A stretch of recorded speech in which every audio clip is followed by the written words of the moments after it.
Hi guys, good afternoon and welcome to the CNBC-TV18 Mumbai newsroom. I'm Pavitra Parekh. With me is Sonal Bhutra and you're tuned into Mutual Fund Corner. There's a lot for us to talk about, but Sonal, first up today we got that big development on AIF. So take us through what Sebi is really saying now and how do things really change? Okay, so never dull day, right? Never but let me start the show with some important developments. Sebi basically has come out with a circular after a consultation paper they had come out with in February, and this is with respect to alternate investment funds. They have directed AIFs to offer direct plans. Basically, this is via the distribution method.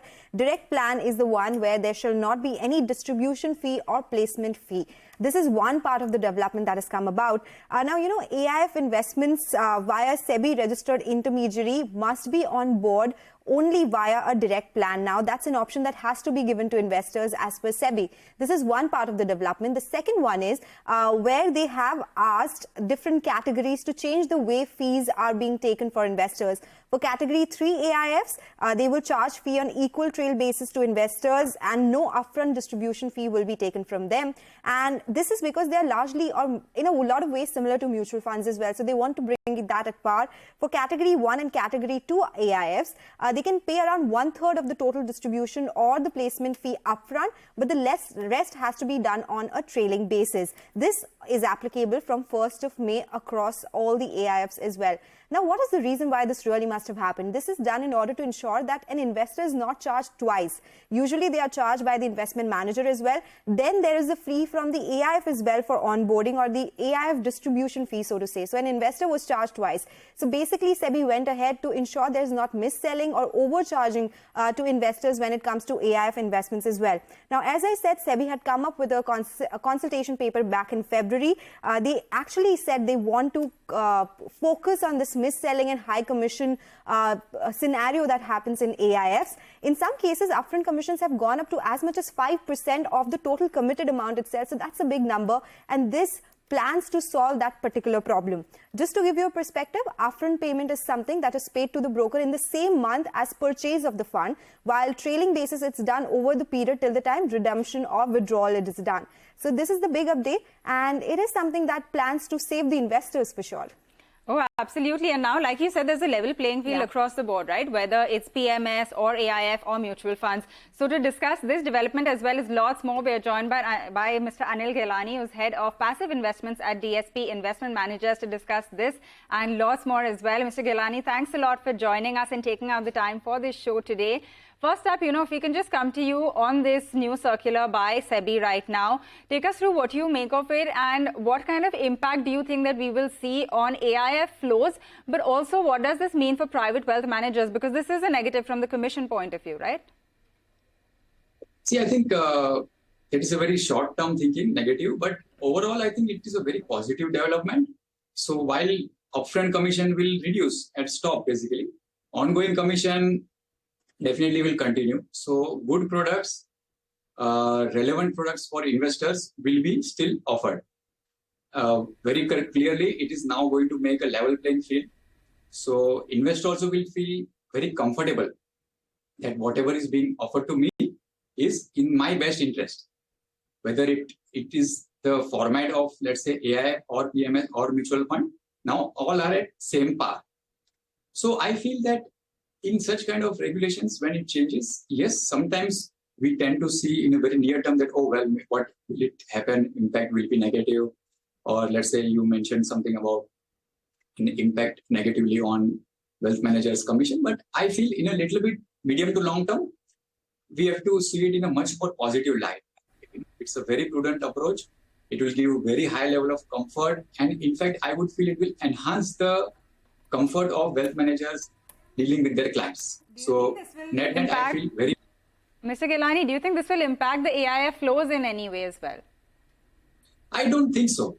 In near term, again, maybe yes. In near term, some flows could get a little bit impacted.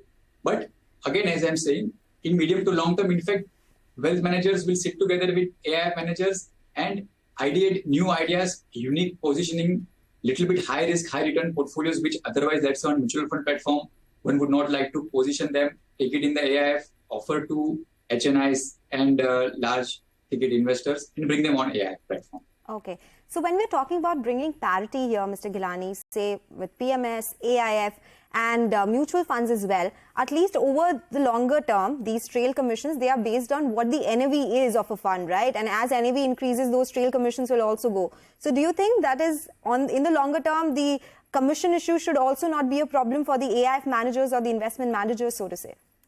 Yes, absolutely. Absolutely. Over the long term, it will not have so much of an impact because in effect, like today, how in mutual fund we are paying and we are used to the concept of paying trail fees and no upfront. When that happened, on the day when it happened or near term few weeks, everybody was worried that this will completely stop the entire flows in mutual fund industry. But now that day is there and today is there. Basically, we are seeing healthy growth of the industry, good flows coming in.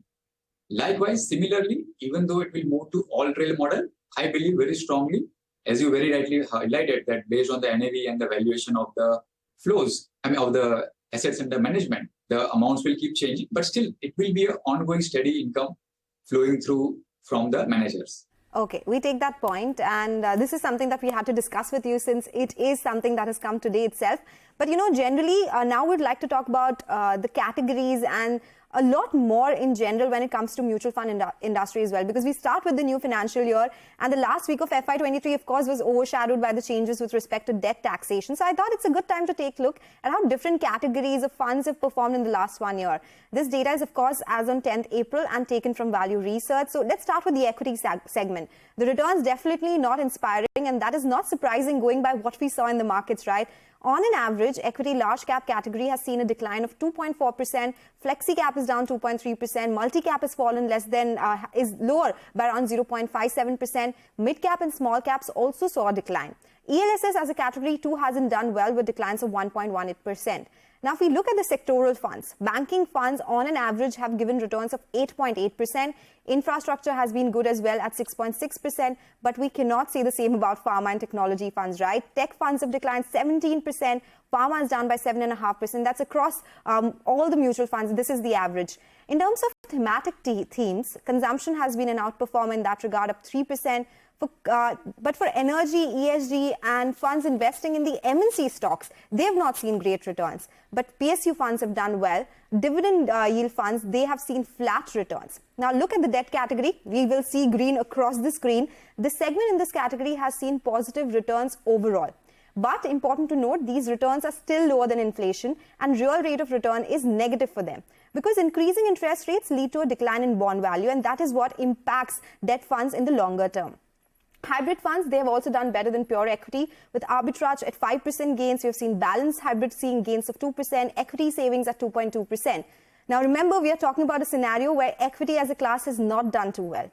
Ending this with the star performers, of course, commodity funds. If you invested in gold funds, your portfolio would be shining because this category has seen returns of 16% and silver is higher by 11%.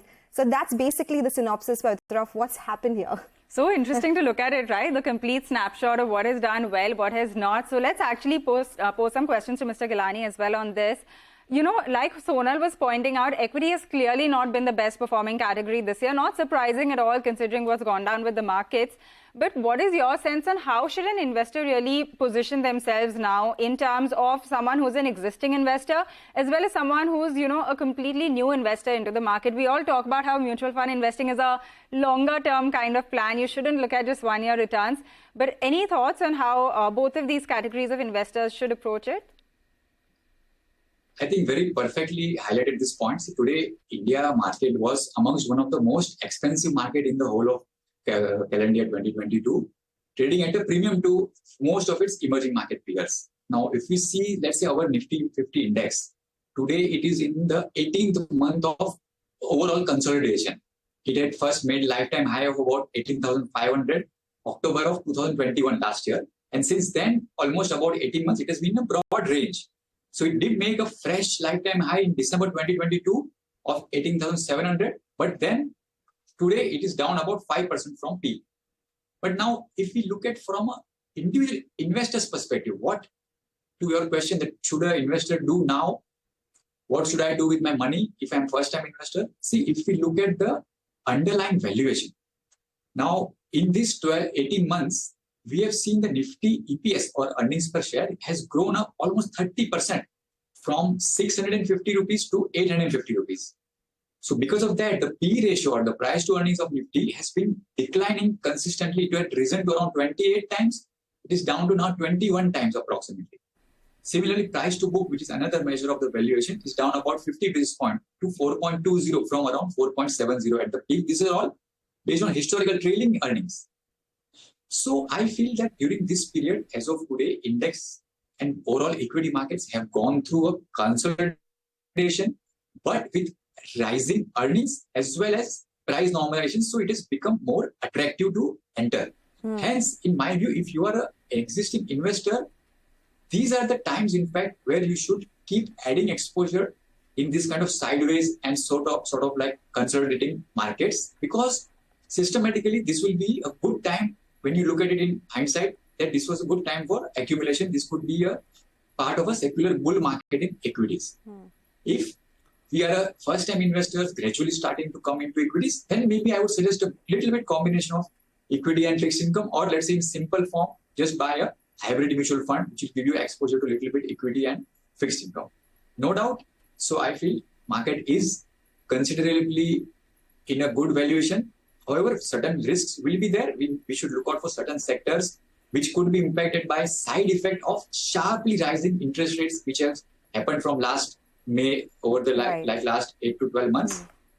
So this is something which we need to be watchful of. But broadly speaking, this would be good times to continue to invest into equities in a disciplined manner. Okay, so now that we're talking about equities, of course, since the show is about mutual funds, the viewers here, of course, would look at, as you said, if they're a new investor, they should look at hybrid funds. But other than that, if somebody is an existing investor, they could look at equity-oriented funds as well. In that regard, Mr. Ghelani, what about index funds, so to say? Is that something that an investor should look at right now? Very good question. And in fact, that's why I like this show very much. You guys always come up with very well-researched and timely things. So always good to engage on such questions. Today, in current market situation, like we said, especially when you want to invest into large caps, one of the best ideas would be to avoid complexity and keep it simple by investing in low-cost, passively managed index funds. Now, why so? Very often, sometimes we get busy with historical number crunching and highlighting that so many number of funds have not been able to outperform the index in the history. But I feel a little bit different. Let's look at different angle. Now, one interesting point to look at is what we call as cross-sectional volatility.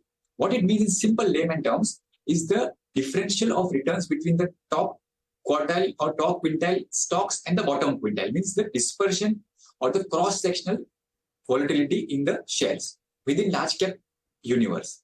Now, in such scenarios of market where there is consolidation, we tend to believe that there will be a much lower cross-sectional volatility. Means the returns expectation of the best performing stock in the large cap universe and the worst will not be very high. Hence, actively managed funds will find lesser and lesser opportunities and find it more difficult to outperform the index. So I believe, yes, in such kind of market scenario, definitely index funds would be very useful and investors should consider investing through index funds when they want to take their equity allocation. All right, we take that point, Mr. Ghelani, and at a time like this, we've been talking a lot about, like he pointed out, valuations have corrected so much. Across the board, we've been getting that buy India call from several brokerages, right? So maybe, like you said, this is a good time to just be building your positions and looking at index funds, which will give you good exposure to the larger names. We do have to take a short break, but I request you to please stay on because we have lots more questions. We're going to continue our focus on index funds and be back in just a bit.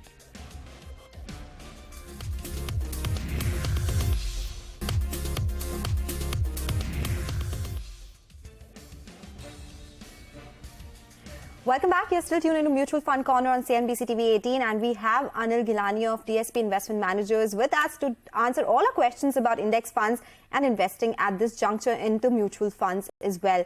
Mr. Ghelani, we were talking about whether it's the right time to invest into index funds or not, and you said that yes, because of the valuations that we are looking at, and generally it's a safer bet to make for newer investors. Tell us, how are index funds and index ETFs different from each other? What should an investor keep in mind? In terms of index funds and ETFs, structurally, you will have the same risk and return outcomes with just little different format of the vehicle you are investing. So let's say in simple layman terms, if you wanted to go from your home to your office, early you have two options. You can book old-fashioned way, call up like a kind of what used to have Miru cab. They will pick up the phone and say, okay, where are you currently? And they will send you a taxi. Versus, let's say, hailing a Uber through a mobile app-based taxi service. Both will give similar outcome. Air-conditioned vehicle will come to your doorstep and take you to the desired location, but with a different format. Similarly, both ETFs and index funds will provide you similar exposure in your portfolio. So then the choice comes down to your individual needs and your tech-savvy nature. So let's say if you are better suited looking for intraday pricing, you want to hold your investment in a demat form and buy through a broking platform, stock broking platform, then ETF is a better option for you. But let's say, for example, certain investors like us, sometimes we have restrictions in terms of having broking account and demat account. Or let's say certain investors, they have a little bit of a hesitation of using this kind of technology. Then maybe for such investors who want to just buy day and NAV and hold for long term, index fund can be better suited. But in summary, both index funds and ETFs of the same underlying will give you very similar risk and return outcomes. Okay, got that, and that really explains it. Mr. Ghelani, now tell us, if someone is looking at index funds, what should they really consider before making such an investment? And are there people who you think this is really well suited for? You said new investors for sure. And are there also people you think perhaps this isn't the best choice for? In my view, certain things which one should look at while investing before investing into index funds is that the key risk and return of your underlying. So today, just like you are investing into a particular equity share, you're looking at the risk and return. Similarly, even ETFs or index fund have that kind of a equity risk involved. So in terms of the strategy which you decide, let's say you want to decide and buy into a basic plain vanilla large cap strategy like a Nifty 50 or some innovative thing like a mid cap focus with quality factors. It is important to identify and make sure that the underlying strategy that you are investing in meets your risk and return requirement and your portfolio allocation goal. Now, once that is done, other things to look at before selecting which particular fund or fund house you want to do, you should look at things like whether that particular fund house has a key focus on passive funds, whether they have a dedicated team, what kind of number of schemes they have, how has been the historical tracking error and tracking difference. Certain times, this is more useful and more powerful to analyze rather than just looking at the size of a fund. Because in passive funds, I always try to say that the underlying is important. As long as the underlying is large, liquid and transparent, LLT, all three together, then you are comfortable, irrespective of the size of your scheme. So I believe ETFs index funds can be suitable for all sorts of investors. So to your second part of your question, are some people should not be looking at it? Certain category, I would feel definitely not. I mean, depending on your requirement, where it can fit in your portfolio. All categories of investors will find it extremely suitable and in fact will find it new.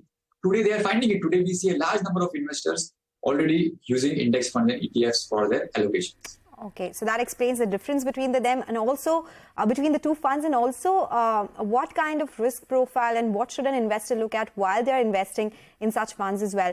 Mr. Ghelani, how are these funds taxed? Because at the end of the day, it's the post-tax return that one looks at. And has there been a change in terms of flows to these funds because of the change that we've seen in tax regime for debt funds? Yes, very good point. So see, index funds and ETFs have a taxation exactly similar to any other fund. Unlike certain global markets, like especially in the US, there were certain preferential or special treatments for ETFs. In Indian market, we don't have any special or preferential treatment. So yes, absolutely right. When last month there was a change in the debt fund taxation, even the index funds, which were debt oriented, they saw the change, whereby now there will be no debt-based index funds will not get the indexation benefit. So yes, that has undergone a change, and maybe because of that, in the incremental couple of months or so, we could see a little bit lesser flows in debt index funds. But like we said in the first section of discussing about the new circular, any such new regulatory or tax regime changes gradually gets realigned, and then life becomes readjusted to the current base. Since we spoke about debt-related taxation, we might remember a couple of years back when debt taxation had changed from 1 year to 3 years. At that time also, for a short term, flows had slowed down. Then gradually, everything started like normal. So I believe here also, there is a possibility in the near term, maybe a couple of months, debt funds will see a little bit slow down, but they will normalize. Funds which are investing in equity as an asset class or commodities, let's say, for example, gold and silver, these would continue to see their flows, and there is no change in the tax treatment for that. All right, got it. And with that, we are going to wind down on this edition of the show. So thank you very much for taking out the time and speaking to us today about, this recent development that has come through on AIFs, as well as a full picture on index funds and how you can really go about investing in that. We're going to wind down on this edition of this show. Closing bell comes up next to take you through the last hour of trade.